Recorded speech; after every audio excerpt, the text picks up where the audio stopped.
অনেক দিন পর রান্নাঘরে ঢুকছি, কিন্তু কীরকম রান্না করবো জানি না।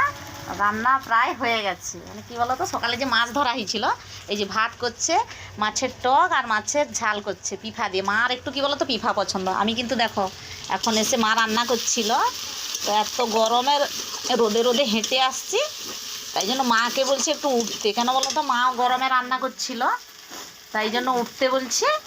তো আমি মাংসটা রান্না করবো, মানে আজকে তো রবিবার, ছেলের জন্য মাংস না আনলে হবেই না। তো বরকে বললাম ছেলের জন্য যাই হোক একটু মাংস আনো। তো 500 মাংস আনছিল ছেলের জন্য, ছেলেকে মাংস দিতেই হবে, না হলে উপায় নেই। তাই জন্য মাকে উঠিয়ে দিয়ে এই যে দেখো মাংস রান্না করতে বসছি। তো কীরকম করবো জানি না, অনেকদিন পর রান্নাঘরে ঢুকছি। পেঁয়াজটা ভাজা হয়ে যেতে মশলাটা দিয়েছি, কড়াই একটু একটু জ্বলে যাচ্ছে। এবার কি একটু জলটা দিব বন্ধুরা, বলে দাও তো, আমি তো অনেকদিন রান্না করিনি, জানি না। আর এই যে দেখো মা মাংসতে নুন হলুদ মাখিয়ে রাখছিল। হ্যাঁ ভাই ভাত খায়নি তো, তার টক প্রিয়।